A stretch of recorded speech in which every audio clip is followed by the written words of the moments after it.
there, this is Popular Stranger, and we are back at you again today with another Madden 20 gameplay video. Earlier tonight, we had a Twitch stream with Clint Oldenburg and Kraylo, and they went over a bunch of new Madden 21 gameplay improvements, fixes, just a bunch of new stuff, right? And we've been dropping videos all night, guys. If you are looking for Madden 21 gameplay, you found the right channel. If you're new here, make sure you hit that subscribe button. Go ahead and turn that notification bell on, because anytime I drop a new Madden 21 video, you're going to be notified. So if you want to see those other videos, at some point I will link them all to this one. There'll be a circle with the letter I in your upper right part of your screen. You can click that and find all the other videos, or just go look at my past videos from tonight. And this one specifically, we're going to talk about the brand new pass rush mechanics that are being added to Madden 21. I can't say I'm too excited about these. Time will tell on how they play out. You know, typically, I'd say the majority of people that you might face in an online head-to-head game, they're going to be using a safety, a cornerback, a linebacker. There's not too many people out there that exclusively use the D-line for pass rushing. So you're going to hear Clint talk about that, the new mechanics, the new OL kind of offensive linemen, the tendencies that they're going to pick up, which I think is kind of cool, and you'll see that in a moment.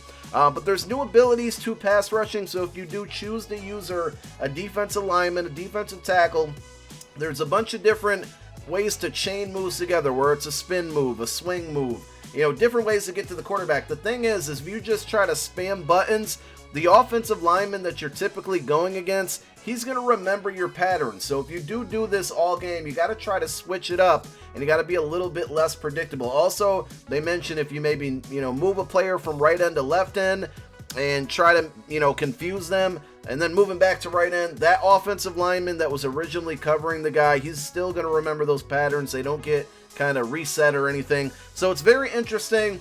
I fear that this could be something that could, you know, become overpowered, but the offensive lineman stuff that they talk about is a little bit more encouraging. Time will tell. There is going to be a beta for Madden 21. More information coming soon, but they did mention it, and probably do mention it in these clips that you're going to see in a moment. So we'll see how it actually plays out. Let me know what you think about it, guys. Leave it down below in the comments section. Let's take a look what they had to say. So before we do that, let's go ahead and talk about pass rush. So I do have a video with audio as well. I'm going to go ahead and play that. You guys may have seen this already. I ain't chatting with you, we ain't going tit for tat. Trying to tell me how to get in the bag. Going to get in the bag. I just hope she don't feel. Cause what she do, I don't know what I'ma do. All that I heard that y'all was talking, it was typical.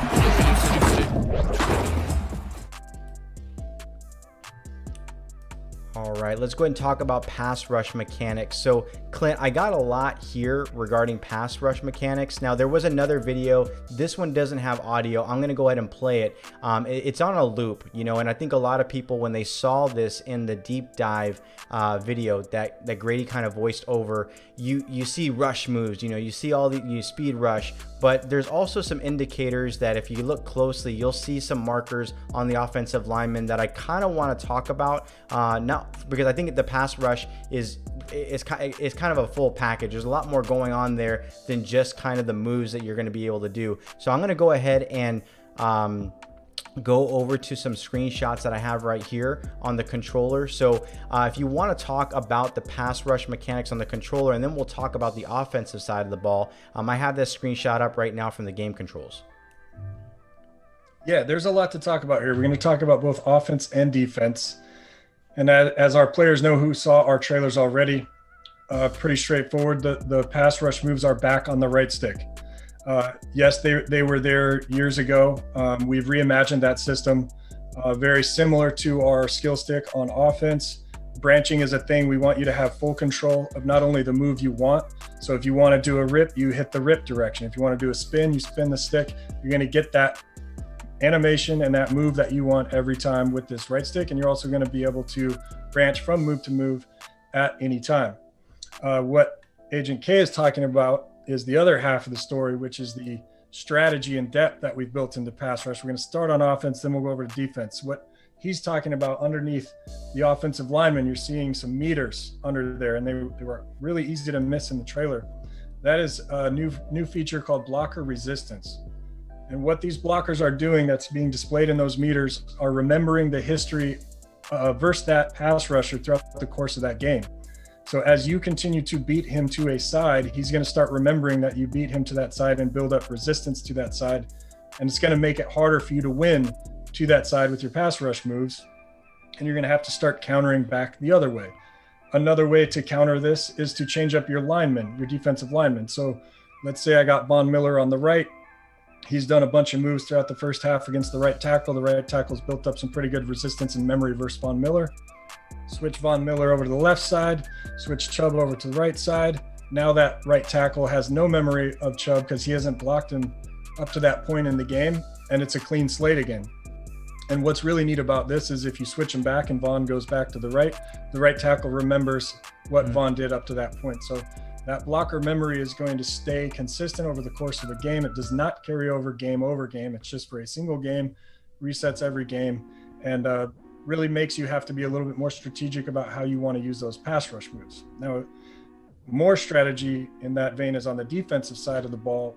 If you look in our on-field trainer above the head, you're going to notice notches next to the pass rush move and the pass rush feedback.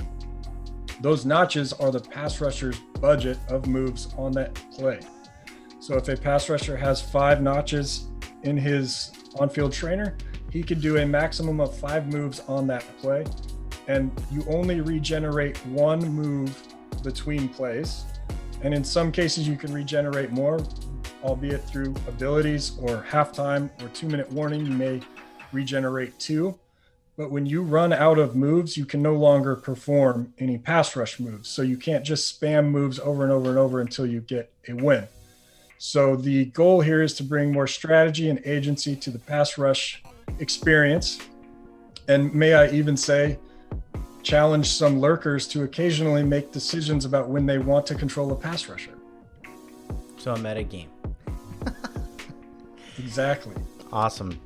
Well, good stuff. Thanks for your help on getting those images. I know we talked about this yesterday, and when we're working through all these images, that was kind of a really good call out to kind of bring in. So I really do appreciate you doing that. So that's pretty much a lot of the stuff that we had for today.